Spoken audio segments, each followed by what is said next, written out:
شخص لایا جائے گا جس پر دنیا میں سب سے زیادہ مشقتیں تکلیفیں آئی، لیکن پیغمبر کی سنت اعمال پر پکا چلتا رہا، صبر کر کے چلتا رہا۔ اور ان لفظوں سے سمجھ میں آتا ہے کہ شاید ساری زندگی مکان تو اس کا کوئی بنا نہیں، اور سارے جسم پر کپڑا ملا نہیں، اور اچھا کھانا پیٹ بھر کر کبھی نہیں ملا، لیکن سنت اعمال نہیں چھوڑے، صبر کر کے چلتا رہا،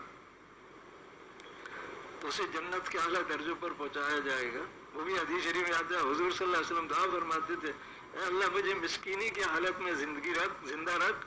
اور مسکینی کی حالت میں مجھے موت آئے، اور مسکینوں کے ساتھ میرا حشر ہو۔ تو کسی نے عرض کیا، حضور آپ یہ کیوں دعا مانگتے ہیں؟ تو فرمایا کہ جو اللہ کے حکموں پر محنت کرتی ہوئی مسکینی کی حالت، مسکین وہ ہے جس کے پاس کچھ نہیں، جو آیا اللہ کی رضا پر خرچ کر دیا۔ تو فرمایا قیامت کے دن جو نیک مالدار ہوں گے ان سے 500 سال پہلے جنت میں جائیں گے۔ جو مسکین صبر کر کے حضور صلی اللہ علیہ وسلم کے سنت اعمال پر چلتا رہے گا، تو وہ مالدار جو ہوں گے وہ تو حساب کتاب میں ہوں گے، تو اس کا تو حساب تو اس کا ہے جس کے پاس کچھ ہو، اس لیے تو نعمتیں دنیا میں لی نہیں اور اللہ کی رضا کے عمل کی، یہ 500 سال پہلے جنت میں جائیں گے۔ اور حضور کی امت میں 100 سال سے عمر تو کسی کی ہوتی ہے،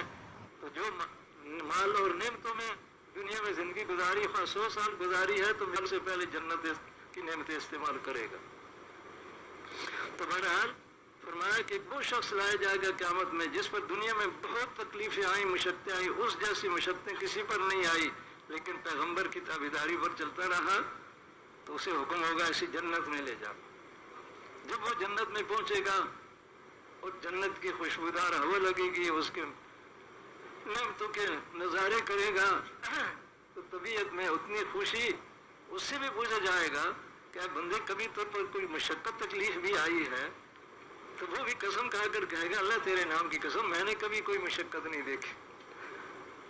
اس لیے کہتے ہیں دنیا کی مشقتیں ایک قطرہ ہیں، لیکن اگر حضور کی تابعداری کرتی صبر کرتی چلا جا رہا، تو جب جنت میں پہنچے گا تو جنت کے خزانے نعمتوں کے سمندر سے بڑے ہیں، جب اتنے بڑے خزانوں میں پہنچے گا تو وہ قطرہ مشقت کیا یاد ہوگی، بلکہ جتنی مشقت حضور صلی اللہ علیہ وسلم کی تابعداری کرنے میں مشقت بنے گی، اس کا درجہ اتنا اعلیٰ ہوگا۔ اس لیے یہ بھی آتا ہے کہ جو حضور صلی اللہ علیہ وسلم کی تابعداری کرتے ہوئے دنیا میں تکلیفیں آئیں، ان پر صبر کرتے گئے، اس صبر پر ان کے درجے اونچے ہوں گے، اور جو دنیا میں حضور کی تابعداری تو کرتے رہے لیکن مشقتیں نہیں آئی، صبر کرنے کا موقع نہیں ملا، ان کے درجے نیچے ہوں گے اور مشقتوں والوں کے درجے اوپر ہوں گے۔ تو وہ اس وقت تمنا کریں گے کاش دنیا میں ہمارے جسموں کو کینچیوں سے کاٹا جاتا دین پر چلتے ہوئے، اور ہم صبر کرتے تو آج ہمیں بھی بڑے درجے ملتے۔ تو جو دنیا میں نعمت اور صحت والے ہو کر نیک اعمال کر کے جنت میں پہنچیں گے، تو وہ نیچے کے درجے میں ہوں گے، جو مشقتوں کے ساتھ دین کے کام کر رہا، صبر کر رہا، اس کا درجہ اوپر ہوگا۔ تو بہرحال کامیابی کا دن قیامت کا دن ہے، اس دن سامنے ہوگا کون کامیاب ہے کون ناکام ہے۔ اس لیے ایمان کا حصہ ہے کہ قیامت کے دن کو سامنے رکھے کہ قیامت کے دن مجھے کامیابی کا فیصلہ ملے، ناکامی کا فیصلہ نہ ہو۔ اللہ اکبر۔ اس لیے کہ وہ فیصلہ جو ہے جس کی کامیابی کا فیصلہ کروڑ برس کامیابیاں چلیں گی، اور جس کی ناکامی کا فیصلہ ہوگا تو کروڑ برس کی مصیبتوں میں رہے گا، کبھی مصیبتیں ختم نہیں ہوں گی۔ تو بھائی ایمان کا حصہ ہے کہ قیامت کے دن کو سامنے رکھے کہ میرے لیے قیامت میں کیا فیصلہ ہوگا اور کس پر ہوگا۔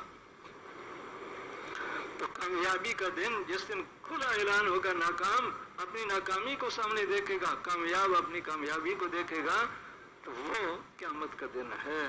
اس لیے ایمان کا حصہ ہے کہ قیامت کے دن کی کامیابی کو سامنے رکھ کر چلے۔ اور فرمایا ایمان کا حصہ ہے کہ اچھے برے حالات کے فیصلے اللہ کی طرف سے ہیں، اس پر یقین ہو کہ دنیا میں بھی جو حالات آتے ہیں وہ اللہ کے فیصلے کے مطابق آتے ہیں، اور طبیعت کے خلاف جو حالات آتے ہیں وہ بھی اللہ کے فیصلے سے آتے ہیں۔ اس لیے اللہ کی تقدیر پر ایمان لانا کہ جو کچھ اللہ نے مقرر کیا ہے وہ حق ہے۔ اچھے حال آئیں تو الحمدللہ پڑھنا، اور مشقت کے حالات آ جائیں تو وہ بھی اللہ کے فیصلے سے، تو اللہ کے فیصلے سے جو آیا ہے تو وہ حق ہے، اسے حق مانے، اور اعلیٰ درجہ ہے کہ مشقت کے حالات پر بھی الحمدللہ پڑھے، اس لیے کہ اللہ کا فیصلہ ہر فیصلہ قابل تعریف ہے۔ تو جو اس حال والا بنے گا، تو یوں آتا ہے قیامت میں جب سارا مجمع ہوگا تو اعلان ہوگا وہ کون ہے جو ہر حال میں الحمدللہ کہتے تھے، تکلیف آئی تو بھی اللہ کے فیصلے سے، بیماری آئی تو بھی اللہ کے فیصلے سے آئی، الحمدللہ اس کا فیصلہ قابل تعریف ہے۔ کوئی مشقت آئی تو اللہ کے فیصلے سے سمجھ کر الحمدللہ پڑھیں گے، تو قیامت میں اعلان ہوگا وہ کون ہے جو ہر حال پر الحمدللہ کہتے تھے۔ جو مصیبتوں کے وقت بھی اللہ کا فیصلہ سمجھ کر الحمدللہ کہنے والے ہوں گے وہ کھڑے ہوں گے، جب وہ کھڑے ہوں گے تو حکم ہوگا جاؤ تمہارا کوئی حساب نہیں، بغیر حساب کے جنت میں جاؤ۔ تو تقدیر پر تکلیف کا حال آ گیا، وہ بھی اللہ کے فیصلے سے آیا ہے، اس لیے اس پر بھی الحمدللہ کہنا، کوئی حال بھی اس کے فیصلے کے بغیر نہیں آ سکتا۔ باقی یہ ہے کہ ہم کمزور ہیں، تکلیف والے حال مانگنے نہیں، آ جائے تو اس پر راضی رہنا، الحمدللہ کہنا، اور اللہ پاک سے تکلیف والے حال کے دور ہونے کی دعا مانگنا۔ حضور صلی اللہ علیہ وسلم نے دعائیں بتلائی ہیں تو تکلیفی حالات سے بچنے کے لیے ہے۔ تو بہرحال تقدیر پر کامل ایمان ہو، کوئی حال بغیر اللہ کے فیصلے کے نہیں آتا، اور روزی کے بارے میں بھی پورا یقین ہو کہ جو اللہ نے لکھ دیا ہے وہ ملے گی، اس سے ایک دانہ نہ کم ہوگا نہ زیادہ ہوگا۔ ہر ایک کے جس کے بچے